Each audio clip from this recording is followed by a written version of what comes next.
Vous m'entendez? C'est mieux. Bonjour à toutes et à tous. Donc merci à vous d'être venus aussi nombreux, à cette présentation qui est intitulée, GitHub Copilot, une intégration sans turbulence, dans notre DSI. Donc avant de démarrer, je vais me présenter. Donc je suis Audrey. Si vous avez lu ma bio sur le programme, donc vous avez pu y voir que j'ai amorcé une reconversion pro dans l'IT en 2020. Donc comme Adriana, je faisais de la musique auparavant. Et je suis en dernière année de master en contrat pro en alternance au sein du SI d'Harmonie Mutuelle. En fait, c'est plus tout à fait vrai parce que depuis un mois, j'ai fini mes études et je suis désormais DevRel au sein d'Harmonie Mutuelle. Merci beaucoup. Donc aujourd'hui, je vais vous expliquer notre démarche pour introduire Copilot dans notre DSI. Donc pendant cette présentation, on va voir comment on est passé de l'expérimentation au run. Donc, quelles sont les raisons pour lesquelles on a choisi tout d'abord Copilot? Premièrement, parce qu'on utilise GitHub dans notre DSI. C'est le leader sur le marché et de loin, il est massivement adopté. Il s'intègre parfaitement sous forme de plugin avec les outils de dev qu'on utilise en interne. Donc chez nous, ça va être IntelliJ et VS Code, mais il est également pris en charge par les IDE. Donc on a Visual Studio et Vim, NeoVim. Son prix est similaire aux autres solutions. Donc ce n'était pas un sujet. Mais alors Copilot, pour ceux qui ne connaisseraient pas encore, c'est quoi? Donc c'est un outil de programmation assisté qui est basé sur l'IA. Il va générer automatiquement des suggestions de code en fonction du contexte et il fait ça directement dans votre IDE. Donc on va observer un petit peu son archi. On va voir dans les grandes lignes comment ça fonctionne. Donc, tout d'abord, il collecte des données sur du code et des textes publics. Donc, pour le code, c'est du code open source qui est disponible publiquement sur GitHub. Il est basé sur le LLM OpenAI. Donc le modèle, il est pré-entraîné et il est capable de comprendre et de générer du code source. Donc ce modèle, il est entraîné sur une grande variété de langages de programmation et également de cas d'utilisation. Ensuite, si vous regardez tout à droite, on a notre code. Donc ici, c'est VS Code. Il va fournir le contexte à Copilot. Copilot va ensuite utiliser donc, ce qu'il y a sur notre gauche, donc le code public et OpenAI. Et il va fournir des suggestions de code en temps réel pendant qu'on tape. Donc, ce que fait Copilot, c'est qu'il va générer du code en fonction du contexte fourni par le développeur. Donc, il pourra proposer des complétions automatiques, des extraits de code et d'autres cas d'usage dont on parlera par la suite. Enfin, notre code va également permettre d'améliorer les suggestions de Copilot. Donc, en résumé, Copilot, il utilise l'intelligence artificielle pour fournir une assistance à la programmation en générant du code source basé sur le contexte et les besoins du dev. C'est un assistant au développement. C'est pas quelque chose qui vient remplacer le développeur. Il est là pour l'aider à développer, pas pour faire votre taf. Et ça, c'est super important à garder à l'esprit. Il y a deux façons de l'utiliser. Bon, la première, c'est la super auto-complétion. Il va suggérer du code à la volée. Et puis, on a aussi Copilot Chat. Donc, on pourrait le comparer à un chat GPT spécialisé pour le dev qui est directement intégré dans votre IDE. Donc, dans les slides suivantes, on va voir une petite démo pour chaque façon de faire. Donc ici, pour notre premier exemple, c'est très petit, vous m'en excuserez. On a une application type Netflix. M'en voulez pas, c'est du PHP, mais comme c'est tout petit, je ne sais pas si vous pouvez vous en rendre compte. Donc dans cet extrait de code, donc, je déclare des méthodes pour récupérer les infos d'un film. Donc, on a un getMovie, un getVideo, un getMovieCast, donc qui va nous ressortir le casting du film, la liste des acteurs. Alors, quels autres détails je pourrais avoir envie de remonter? Donc, on va voir si Copilot peut nous aider. On va commencer à écrire une méthode en tapant get. Et vous voyez, ce qui apparaît en gris, c'est Copilot qui suggère la suite. Donc ça, c'est la super autocomplétion. Et pour valider ces propositions, on doit simplement appuyer sur Tab. Donc à noter que plus il a de contexte, meilleur il sera. Donc je vous conseille de garder les différents onglets qui pourraient servir au contexte. Et là, pour l'exemple, donc je valide vite avec Tab parce que je l'ai fait pour la démo, mais en vrai, faut prendre le temps de vérifier évidemment la suggestion et voir que ça nous convient. Donc on va passer au deuxième exemple, donc notre Copilot Chat. Donc là, dans la sidebar de plugin, donc je vais cliquer sur Copilot Chat. Je vais ensuite sélectionner ma méthode GetMovieCast et tout simplement, je vais lui demander en français de m'expliquer ce que fait la fonction. Et vous voyez Copilot Chat, il va me dire: «Bah, cette fonction GetMovieCast est utilisée pour obtenir et trier le casting d'un film par ordre alphabétique». Et ensuite, il va même, m'expliquer en détail comment ça fonctionne. Donc ça peut être pas mal pour les juniors ou si vous récupérez, une code base écrite par quelqu'un d'autre. Ça tourne en boucle, hein, c'est un GIF. Maintenant qu'on a on a vu un aperçu de ce qu'est capable de faire, Copilot, donc on va pouvoir passer à ce qui nous intéresse, vraiment aujourd'hui et donc c'est comment le mettre en place dans notre DSI. Donc tout d'abord, on a voulu mesurer l'intérêt de nos équipes avant de commencer. Donc notre première action, ça a été de consulter nos devs. Donc est-ce qu'ils auraient des craintes, style: «Je vais me faire remplacer par l'IA» ou des réticences? Bah, moi, vu mon expérience, clairement, j'en ai pas besoin. Donc les réactions, est-ce qu'elles seraient différentes entre les juniors et les seniors? Donc pour prendre la température, on a lancé un petit sondage pendant l'été 2023 pour, avoir leur retour et voir, si ça les intéressait de tester l'outil. Donc ça a avéré qu'ils étaient plutôt nombreux à en avoir entendu parler, mais très peu, avaient l'occasion de le tester. Mais ils ont été très, très nombreux, donc à 86 à, voir Copilot comme une opportunité et ils ont montré un fort intérêt à l'utiliser. On a vraiment voulu centrer notre démarche sur les devs et notre stratégie, ça n'a pas été: «Quels sont nos besoins dans le DSI? Est-ce que Copilot pourrait y répondre?» Beaucoup de DSI qui passent par là. Perso, je suis pas sûre que ce soit comme ça qu'il faut prendre la chose. Donc pour initier le projet, on a lancé donc une phase d'essai de 2 mois de Copilot sur sa version business, parce qu'il y a différentes versions. Donc c'est la version business.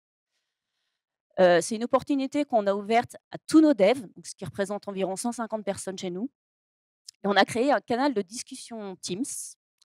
Donc le but, c'était de favoriser les échanges et la collaboration, partager des ressources et puis aussi de partager des conseils et des retours d'expérience. Tout ça dans le but de créer en fait une communauté, d'apprentissage. En parallèle, on a également constitué un panel plus resserré de volontaires pour explorer Copilot plus en profondeur et avoir un retour d'expérience le plus fourni possible. Donc c'est ce qu'on a appelé nos super évaluateurs, donc ils étaient 25. Et on a eu la chance d'avoir un panel de profils, très variés, donc qu'ils soient seniors, juniors ou même alternants et des profils, qui soient front, back ou full stack. Donc ce qui nous permet d'avoir, le plus de cas d'usage, possible et aussi, vraiment un retour d'expérience, riche. Donc en parlant des cas d'usage, nos devs, ils en ont pu en expérimenter quelques-uns. Donc ici, vous pouvez voir le best-of à l'issue de la période d'évaluation. Donc le cas d'usage, numéro 1 qui est remonté, c'est évidemment son assistante dans la suggestion de code, donc c'est la super autocomplétion qu'on a vue en premier exemple. Mais il a aussi fait ses preuves pour la génération de doc, la génération de tests, la migration, la refacto de code, la correction de bugs, l'explication de code, comme on l'a vu également en exemple.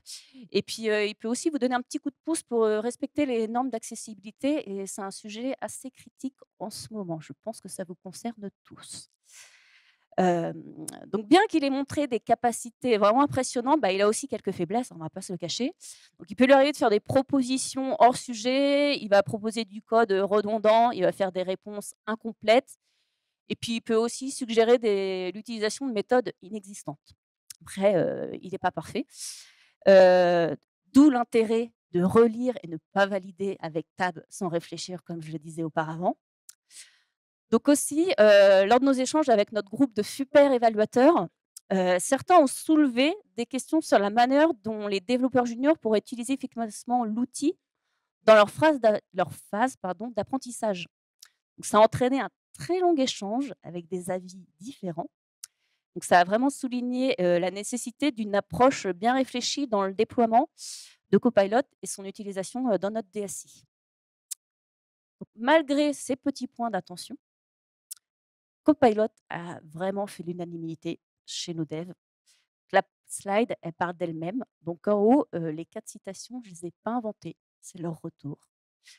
Voilà, ça fait un peu pub, mais ce sont des vraies paroles de développeurs.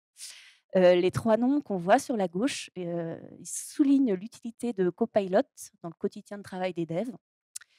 Et alors dans le cercle sur la droite, on a la valeur que nos devs ont estimé gagner en moyenne par semaine grâce à Copilot. Alors attention, ce chiffre, il est à prendre avec des pincettes, je vais y revenir plus tard. Donc si on doit résumer, les résultats de notre évaluation de 2 mois, donc qui a couru d'octobre à décembre 2023, Copilot, c'est un assistant, réellement performant. Il y a une pertinence avérée dans les suggestions de code, même s'il peut se tromper. L'intégration, elle est parfaite dans l'environnement de travail. Il y a de multiples cas d'usage à date et qui vont certainement, s'enrichir par la suite. Je vous partage, 2 métriques propres à notre éval. Donc 26 de suggestions de code ont été acceptées par nos développeurs.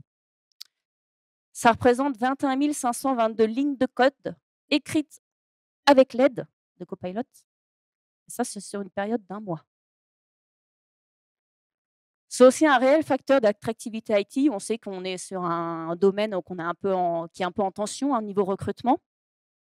Donc c'est un outil moderne avec une adoption très rapide. Il a un côté ludique, même limite addictif.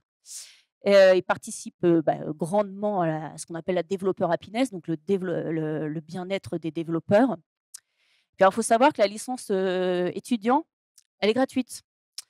Donc on peut s'imaginer que les nouveaux arrivés sur le marché du travail, ils vont s'attendre à le retrouver dans leur future entreprise. Donc pour ce qui est des impacts sur le métier de développeur, parce qu'on se pose, des questions, savoir bien coder, ça reste indispensable. Le développeur, il reste relecteur, correcteur, valideur. C'est lui qui maîtrise son code. Il ne va pas générer du code dans votre dos. Donc au final, grâce à Copilot, nos devs, alors c'est le terme que GitHub aime employer, vont devenir des devs augmentés. Je le reprends parce que je trouve que ça reflète bien ce qu'il nous fait. On va passer sur un point très important qui suscite beaucoup de questionnements et parfois de l'inquiétude.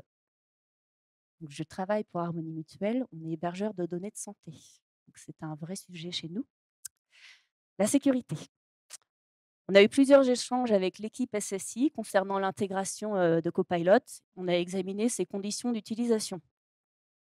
Il intègre, des fonctionnalités natives de protection, de notre code privé, donc qui a répondu à une forte attente de leur part. Comme on l'a vu dans notre schéma en début de présentation, donc j'ai vraiment synthétisé là sur la gauche, Copilot, il n'a accès qu'au code du contexte. Donc il n'a pas accès à tout notre code stocké dans notre organisation privée sur GitHub. Il ne stocke ni ne conserve aucune donnée du contexte, ni les suggestions de code qu'il génère en retour. Donc le modèle de d'IA, il n'est pas réentraîné avec notre code, ni avec les suggestions. Donc par contre, il a été spécifié que l'utilisation des licences personnelles qui ne sont pas des licences Copilot dans sa version business ne serait pas autorisée. Donc cette décision, elle vise vraiment à garantir un niveau de sécurité optimal qui soit aligné avec les normes et les exigences de notre SI. Ça s'explique par le fait que les licences individuelles, en fait, elles n'ont pas les mêmes options en termes de sécurité de propriété intellectuelle que les licences business. Donc les licences individuelles qui coûtent moins cher, 10 ou student gratuite, s'entraînent sur votre code. Donc nous, on ne veut surtout pas ça. Donc justement, pour la propriété intellectuelle, on a configuré les paramètres de Copilot selon les recommandations de GitHub.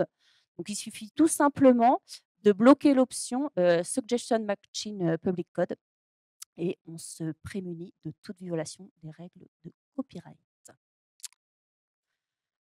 Donc ce qui a mené l'équipe SSI à donner un avis positif dans l'utilisation de Copilot dans sa version business, je le rappelle, hein. Ils ont toutefois demandé le respect de certaines mesures dans le but, entre autres, d'assurer la maintenance et de garantir la qualité du code. Pour assurer la maintenance, on doit vraiment s'assurer de la bonne compréhension immédiate et future du code généré. Donc le développeur, il doit être capable de comprendre le code C'est ce qu'on disait dans les slides précédentes, hein. Le développeur, il est relecteur, correcteur, validateur, donc il valide pas, sans lire. Pour ce qui est de garantir la qualité du code et éliminer les risques, potentiels de sécurité, donc comme, introduire des vulnérabilités, donc il faut absolument un process de review de code, ce qui revient en fait à respecter les normes de développement qui étaient déjà mises en place, chez nous. Et puis on a aussi la qualité de code, elle est mesurée en continu par SonarCube, donc ça fait une, double vérification. Après la sécurité, on va voir un autre point très important, surtout pour vos dirigeants si vous devez les convaincre, l'aspect financier. Pour rappel, Copilot a un coût unitaire de 19 hors taxes par mois. La facturation est mensuelle pardon. Ça, c'est 21 € TTC. Donc dans un souci de maîtrise des coûts, nous ce qu'on a fait, c'est qu'on a défini que le droit d'accès devait être explicitement accordé sur demande du manager et que le dev, vraiment dit, qu'il compte s'en servir et qu'il s'en serve correctement surtout et il doit, donc s'engager à continuer à respecter les normes de développement, évoquées dans la slide, précédente. Pour convaincre, hein, vous n'êtes pas sans savoir que bien souvent on va attendre de vous des métriques. Donc quel est le retour sur investissement? On a essayé de trouver un petit calcul pour illustrer ça. Donc on a dit que Copilot, ça nous coûtait 21 € par dollar, pardon, par mois, par utilisateur. Donc ce qui équivaut, si on prend un TJM moyen, c'est à peu près 5 minutes de travail par semaine pour un dev. À l'issue de la période d'expérimentation, j'ai envoyé un questionnaire aux devs, c'est ce qu'on a vu. On leur a demandé combien de temps ils estimaient gagner par semaine. La moyenne, c'est 3h45. Vous voyez, 5 minutes, 3h45. Bon, le ROI, il n'y a pas de question. Très facile à atteindre. Moi, ce que je vous disais tout à l'heure, moi, les 3h45, j'aime pas trop cet indicateur. En fait, c'est difficile d'estimer la quantité de travail, gagné. Ça dépend du travail du dev, de manière générale, son activité à un instant T, donc il va pas forcément faire la même chose, d'une semaine à l'autre, d'un jour à l'autre et puis, bah, un dev, ça fait pas que coder, en fait, toute la journée. Donc au final, certains, ont estimé gagner 1 heure, c'est même monté jusqu'à 8 heures par semaine. Alors attention, gros warning, c'est pas 3h45 de productivité gagnée. Moi, le mot productivité, je veux vraiment le bannir. On peut imaginer que le développeur, il estime que Copilot lui a fait gagner 2 heures pour écrire ses tests. C'est des tests qu'il aurait peut-être pas écrits sinon. Donc en fait, moi Copilot, je le vois vraiment comme, un moyen de renforcer la qualité du code, mais également la qualité de confort de travail du développeur. Donc on est passé en run, 1er février. On a défini, 2 points d'attention. Donc la nécessité à bien gérer les licences Copilot pour éviter les coûts inutiles. Et donc chaque droit d'accès à Copilot étant facturé, faut bien qu'on s'assure que cet accès n'est donné qu'aux personnes ayant un profil dev, qui ont vraiment l'intention de l'utiliser. Seul le manager pourra effectuer une demande, d'affectation de licence à un de ses devs. Et puis on pourra s'appuyer sur les métriques de GitHub, pour suivre, l'usage, de Copilot. Deuxième point, l'appropriation, de l'outil par les équipes, donc en vue d'une optimisation de son efficacité. On va porter une grande attention à la conduite, du changement, donc on a des mesures d'accompagnement prévues pour nos devs, comme le suivi des nouveautés Copilot et continuer le partage des bonnes pratiques et des astuces. On va aussi continuer d'animer, notre communauté Copilot. On va suivre les évolutions du produit, donc que ce soit de nouvelles fonctionnalités, les cas d'usage et il y a aussi d'autres versions de Copilot, dont, la version, Enterprise. On peut aussi la coupler avec, GitHub Advanced Security. Enfin, il y a plein d'options possibles. Donc pour résumer, revoir les différentes étapes par lesquelles on est passé. Donc on a donc commencé par mesurer l'intérêt des devs. Donc on a abordé le sujet, par une approche, bottom-up. Vraiment, c'est, les devs. Notre première action, donc ça a été de les consulter. Donc le sondage été 2023 pour connaître leur opinion, leur intérêt à tester l'outil. Donc on a vu unanimement, ils étaient partants pour y aller. Ensuite, la phase d'expérimentation. Donc pour initier le projet, on a lancé la phase d'essai de 2 mois. Donc d'octobre à décembre, 2023 pour nos 150 devs et on a également constitué, le panel de super évaluateurs. Donc ensuite, en décembre, on est passé, en CODIR, DSI, comité directeur. Donc le but, c'était de partager le retour d'expérience, donc quasiment tout ce que je vous ai présenté, en fait. Présenter l'outil en lui-même et aussi de le démystifier parce que l'IA, ça suscite beaucoup de curiosité, mais aussi beaucoup d'interrogations. Donc est-ce que l'IA, elle code toute seule? Est-ce que c'est sécurisé? Est-ce que le code ou les données de l'entreprise, elles sont utilisées pour entraîner l'IA? Donc est-ce qu'il y a un risque que tout cela fuite?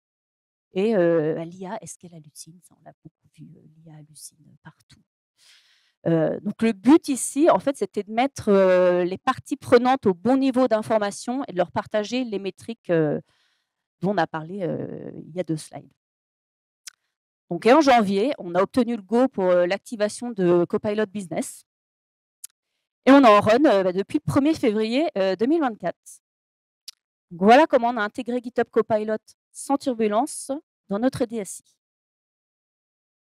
Ah, attendez, vous pensez que j'allais finir là-dessus? Parce qu'il est un petit peu tôt là. Normalement, ma conférence, elle s'arrête là, mais il y a du nouveau depuis, parce que là, on est janvier. Je sais que le sujet aujourd'hui, c'est comment intégrer GitHub Copilot dans sa DSI. On va décaler tout ça sur la gauche. Je me suis dit que ça serait quand même dommage, de pas vous partager ce qui s'est passé depuis. Donc j'ai voulu en bonus, vous faire un retour d'expérience après presque 1 an d'utilisation et ce Rex, il va s'appuyer sur les feedbacks de 50 développeurs utilisateurs de Copilot chez nous. Donc aux dernières nouvelles, on avait 72 licences Copilot attribuées dans notre orga. Donc ça représente environ 50 de nos devs. Ça peut paraître peu, mais en fait, comparé aux autres, SI, ça tourne plutôt autour des 25. Donc vous pouvez aussi voir que notre courbe, elle est relativement plane, donc ce qui montre qu'il n'y a pas de turnover. Donc il y a un petit drop au début, en fait, c'est justement ce qu'on avait dit, si vous voulez une licence, prenez-la sans, validation du manager et on a vu, qu'il y en a qui s'en servaient pas. Voilà, d'où l'intérêt de faire valider par le manager. Hem Donc voilà, donc comme prévu, validation auprès du manager et puis aussi, hormis février, donc on a annoncé que Copilot était dispo, on n'a fait aucune promo encourageant, l'utilisation de Copilot.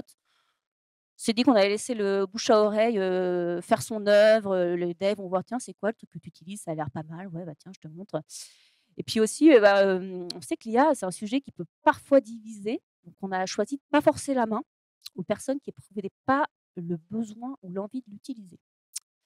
Au niveau de l'admin, donc on effectue une revue, mensuelle et une désactivation éventuelle des licences non utilisées. Donc c'est ce qui s'est passé début mars et donc à noter que la licence Copilot, elle se désactive automatiquement, lors de la suppression d'une licence, GitHub. Donc par exemple, si vous avez quelqu'un qui quitte l'entreprise, ça ne continue pas à facturer. Donc c'est ce qui nous permet de maîtriser les licences. Donc, suite au nouveau questionnaire de nos 50 développeurs, ils ont été très nombreux à répondre, ils étaient très emballés. C'est un sujet, tout le monde est emballé pour répondre bizarrement. Il y a des sujets qui emballent beaucoup moins.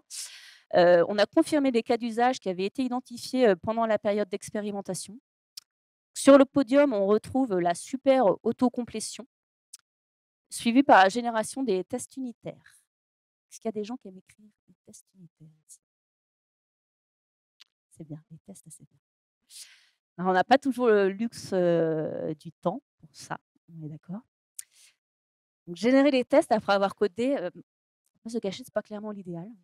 Soyons réalistes, c'est pas la meilleure pratique, mais qui sait que c'est jamais retrouvé face à du vieux code, sans TU et s'est demandé comment je vais refactorer tout ça sans tout péter. Donc c'est sûr, on est loin du TDD, mais dans le monde réel, on a souvent besoin de générer des tests a posteriori pour sécuriser un code existant. On va peut-être pas être super clean, mais dans le cas d'un patrimoine de code existant, générer des tests, ça peut être une aide précieuse pour assurer un minimum de qualité et faciliter la refacto. Franchement, pour du code legacy, moi, je trouve que c'est toujours mieux, que de repartir de zéro, sans aucun test.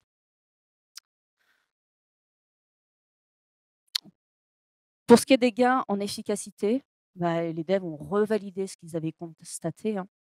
Gain de temps, gain de perf et développeur happiness, plus. Ils prennent plus de plaisir à coder, donc ça s'explique en partie parce que le fait que Copilot les aide à préserver leur effort mental en accomplissant, les tâches, répétitives et sans avoir grosse valeur ajoutée. Donc en gros, on a toujours le même engouement, de la part de nos devs. On peut maintenant dire, bah, Copilot devient un outil, standard, dans la panoplie, tech, des devs. J'ai voulu partager cette illustration du cycle de hype de Gartner que j'ai un petit peu, revisité.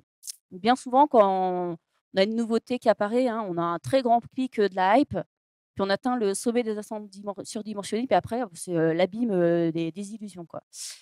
Et bah, à ce jour, bah, on l'a pas encore constaté, nous, donc on espère qu'on va pas tomber dedans, mais je pense qu'on est pas mal et j'imagine qu'on est sur le plateau de productivité et limite on est en petite pente, montante. Donc on peut dire qu'on a atteint un usage, productif, sans désillusion. On va maintenant aborder les réflexions de nos devs après, presque un an d'utilisation. Pour ce qui est des devs juniors, donc ils ont confirmé que, bien que Copilot, c'est un excellent outil pédagogique, hein, il est crucial d'encadrer les devs juniors pour éviter une dépendance excessive. Copilot, il va pas remplacer l'accompagnement d'un dev, plus chevronné, donc on ne fait pas l'impasse sur le pair programming. Le développeur, il doit avoir un esprit critique pour valider ce que propose Copilot. Sujet de la qualité du code. Alors Copilot, il produit du code en adéquation avec la qualité du code initial. Donc ça souligne l'importance d'une base de départ solide. C'est pas parce qu'on a cet outil qu'on doit baisser notre garde sur la qualité, bien au contraire. Je vous invite, d'ailleurs à regarder, le talk, qu'a fait au Devox Arthur Mine de PackMine à ce sujet. Vraiment très intéressant et même, essentiel, je dirais. Heu, donc jusqu'ici, on a suivi dans le temps l'évolution des indicateurs globaux sur la qualité, à l'aide des outils, tels que SonarQube. À ce jour, donc on n'a aucune de tendance, des dérives qui a été constatée, mais on va continuer, à surveiller clairement. Point très important, il faut qu'on continue à faire vivre la communauté, Copilot, donc on va encourager les interactions, renforcer l'engagement au sein de la communauté. On va mettre en place des ateliers de partage entre les devs, puis aussi on va organiser des ateliers, spécialisés. Tout ça, dans l'optique, d'utilisation, de Copilot, optimisée. Alors maintenant, on va aborder le sujet de la mesure de la performance technique de Copilot. Donc GitHub, ils nous ont mis à disposition, l'API GitHub Copilot, donc c'est en version bêta. Ça permet de récupérer les métriques globales de notre utilisation, donc c'est ce que je vous avais partagé, dans la conclusion, de notre, 1re expérience. Donc on peut y requêter entre autres donc le nombre total de suggestions, le nombre total de suggestions acceptées, donc c'est de là que nous on a tiré les 26, le nombre total de lignes suggérées et le nombre total de lignes acceptées. Donc il y a aussi d'autres métriques. Par contre, il faut savoir que ça remonte, pas plus loin que 28 jours. Alors attention là, c'est des indicateurs qui sont vraiment bruts de fonctionnement, donc c'est soumis à interprétation. Si ça vous intéresse toutefois de les consulter, sachez qu'il y a un repo, open source sur GitHub, il s'appelle, Copilot Metrics Viewer. Donc c'est un dashboard qui va vous permettre de visualiser vos métriques, donc c'est un peu plus lisible, qu'un fichier JSON. Attention, sujet qui fâche. La mesure de la productivité du développeur.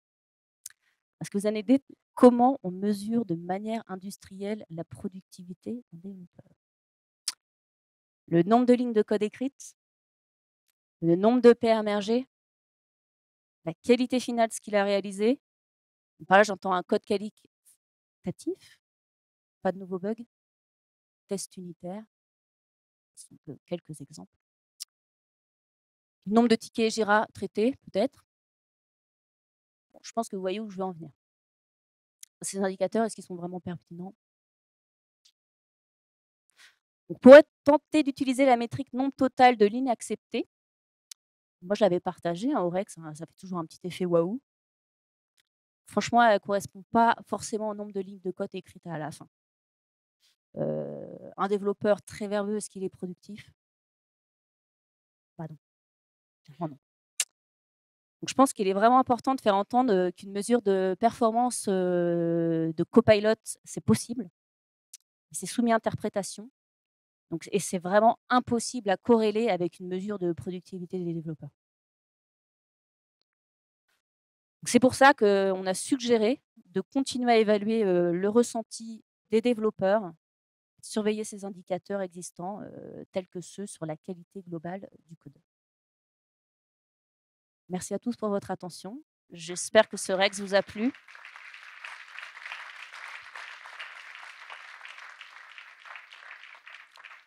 Merci. Vous pouvez me retrouver sur LinkedIn. Aussi, je suis vraiment preneuse de vos feedbacks parce que, comme je vous l'ai dit, ça fait 1 mois que je suis DevRel et donc je suis une DevRel, junior. Donc tous les feedbacks, même négatifs, sont les bienvenus dans le but de, dans le futur, vous proposer quelque chose d'encore plus qualitatif, je l'espère.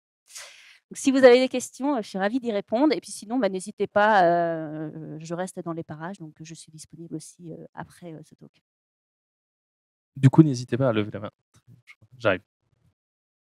Et pour les feedbacks, n'hésitez pas à passer sur le QR code, ça sera Aussi renvoyé au rentrant ici, speaker. si vous voulez. Merci pour ta présentation. Du coup, avec une présentation aussi positive, clairement, j'installe Copilot en rentrant ce soir. Mais du coup, comment tu expliques que tu n'es encore qu'à 50% d'acceptation chez tes devs, malgré le bouche à oreille interne? Et est-ce que vous envisagez de forcer ou d'inciter un peu plus les autres? Merci pour ta question. Donc non, comme je disais, forcer ou inciter, surtout pas, parce que le but, c'est pas de montrer du doigt: «Ouais, toi, tu veux pas utiliser, le Copilot, non. Chacun, fait ce qu'il veut. Tu as pas envie d'utiliser Copilot, tu utilises pas Copilot. Après oui, moi, mon ressenti, parce que je suis utilisatrice de Copilot, bah, j'étais vraiment au plus proche, des devs, hein. Enfin, j'ai suivi tout, on m'appelle, madame, Copilot, on me harcèle à la machine à café, c'est horrible. Mais j'aime bien et non, ouais, clairement, je conseille vraiment de le mettre en place. Mais oui, un accompagnement et oui, pour répondre à ta question initiale, ce que j'avais déjà oublié, le 50, donc oui, le 50 parce que, ouais, on a fait, 0, com à part, ça y est, les copilotes et chez nous, si vous voulez une licence, allez-y, quoi. Donc là, on va bientôt, faire un atelier avec, un expert. Donc peut-être que ça va en convaincre d'autres, mais on veut laisser le temps au temps parce que si comme je disais, il y a, Copilot Enterprise qui est je vous laisserai regarder ce qu'ils proposent, hein. C'est 2 fois plus cher. Je l'ai pas testé, mais j'ai vu ce qu'ils faisaient. Je pense que c'est un super outil, mais moi je veux pas qu'on le teste tout de suite parce que je veux laisser le temps au temps, qu'on ait le temps, de le préparer. Moi j'ai vraiment je vais pas dire une crainte, mais je pense qu'il faut vraiment prendre le temps, de bien le prendre en main, de poser vraiment des standards de qualité de code. Comme je disais, Copilot, il va s'appuyer sur votre base code. Donc si la base code, niveau qualité et standard, elle est, pas stable, bah, en fait, ça va faire, l'effet boule de neige et vous allez retrouver avec du code, pas joli joli, quoi. Donc il y a justement, des articles qui sont ressortis, bah, il y a très peu de temps, donc il y a une étude qui remonte que depuis qu'une entreprise a mis, Copilot, chez lui, il y a 41 de plus de bugs. Peut-être, c'est possible. Mais alors, 41 de plus de bugs, donc c'est la faute de Copilot ou c'est la faute du développeur qui a accepté Copilot? Parce que normalement il relit, donc il accepte ce que Copilot suggère. Enfin, c'est lui qui valide le code. Est-ce que c'est vraiment la faute de Copilot? Je sais pas. Donc il y a vraiment un accompagnement à faire et il y a vraiment beaucoup de choses à faire derrière, donc je pense qu'il faut vraiment prendre le temps. J'espère que ça a répondu à ta question. Bonjour, merci, pour la presse. Je suis Ah, là. c'est là, merci. Visiblement, le deuxième cas d'utilisation, c'est pour les tests unitaires. Oui. Est-ce que vous avez, vu, la couverture de code, sur les tests unitaires exploser, positivement? Alors ça, je l'ai pas encore, constaté en fait, Avec j'ai pas Sonar? vérifié, ces métriques-là, mais en effet, j'y ai pensé. Mais c'est assez difficile parce qu'en fait, nous, on est en agilité à l'échelle. Donc en fait, tout le monde, pousse, enfin pas un peu partout, mais ça aurait été difficile, que ces métriques, soient pertinentes. Puis comme on a que 50 des devs qui l'utilisent, bon et on aurait 100 ouais, ça serait peut-être, pertinent malgré notre organisation, mais on y a pensé, oui. On a une autre question tout au fond. Bonjour et merci beaucoup pour la présentation. J'avais juste une petite question. Est-ce que vous avez choisi Copilot, mais il y a des alternatives, il y a des concurrents. Est-ce que vous les avez étudiés ou pas? Je pense entre autres à, heu, bah, il y a celui de JetBrains, entre autres, qui est sorti il n'y a pas très IntelliJ, ouais, ouais. longtemps. Et puis il y en a un autre, Mmh, Tabnine, qui existe avant Copilot. Est-ce que vous avez regardé ou pas? Et est-ce que vous avez des retours dessus? oui. Bien sûr, on a, enfin, j'ai regardé les autres, options, hein, qui se proposaient à nous, donc c'est ce que je disais. Bon, le coût, c'était un non-sujet, ils sont tous au même prix. IntelliJ, nous, ce qui nous a un petit peu bloqué, c'est que, ils proposaient pas ces options justement de pas s'appuyer sur notre code et heu et le réutiliser. Donc clairement, c'était pas possible pour nous. Il y a Enfin, à d'autres questions. l'époque du moins. Peut-être que ça a changé depuis, mais en octobre 2023, c'était pas le cas. Il y a une autre question devant. Oui, alors merci pour la présentation. Pour compléter la question, est-ce que vous avez des demandes de la part des développeurs pour utiliser d'autres modèles que ceux qui étaient fournis par Copilot? Pour reprendre le sujet de la réutilisation du code, quand vous êtes passé devant la DSI et la RSSI, est-ce qu'ils vous ont dit: «Microsoft me dit: "Je peux utiliser votre code, ça me suffit"» ou est-ce qu'ils ont demandé des garanties particulières? Parce qu'on sait que certains acteurs peuvent avoir tendance à promettre des choses et à pas forcément les tenir. En effet, oui, il y a eu pas mal de conférences à ce sujet-là, hein, notamment, donc je les ai regardées évidemment et je me suis renseignée.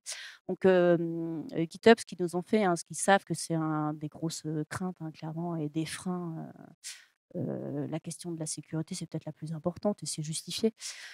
Hem, je perds le fil, excusez-moi.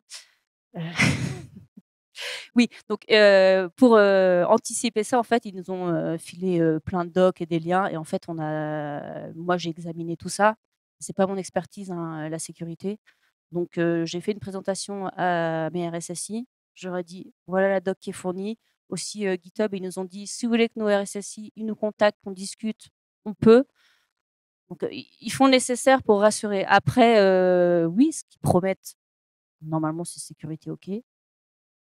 On peut avoir des mauvaises surprises, mais enfin, vous bossez dans la tech, vous savez qu'il y a jamais de risque, 0, quoi. Merci pour la présentation. Hem, Est-ce que dans la phase d'expérimentation ou même maintenant entre guillemets «en run», parce que vous êtes un organisme avec des données santé, il y a des parties de code ou des équipes qui entre guillemets, ne sont pas forcément encouragées ou même on leur dit: «Bah, pour l'instant, vu on est quand même encore qu'à 7 mois d'utilisation, on préfère pas tout de suite mettre copilote sur certaines parties de code ou certaines parties d'infra». Pas du tout. Non, parce que comme je disais, en fait, donc dans la version business, il va pas, utiliser notre code, pour alimenter. Donc en fait, à aucun moment, hein, c'est ce qu'on voyait sur le schéma d'archi, on a Copilot au milieu, on a notre code là. Jamais il passe derrière Copilot à gauche, en fait et donc une fois qu'on a validé ça avec RSSI, nous on avait, enfin, non sujet, quoi. On s'est dit: «C'est bon, on est tranquille, quoi». Merci à tous d'être venus, écouter la conférence, d'Audrey Bois. Comme je le redis, du coup, pour les feedbacks, il y a le QR code, devant ou au niveau des portes, en sortant, donc n'hésitez pas à remplir ça et bonne pause. Merci à tous.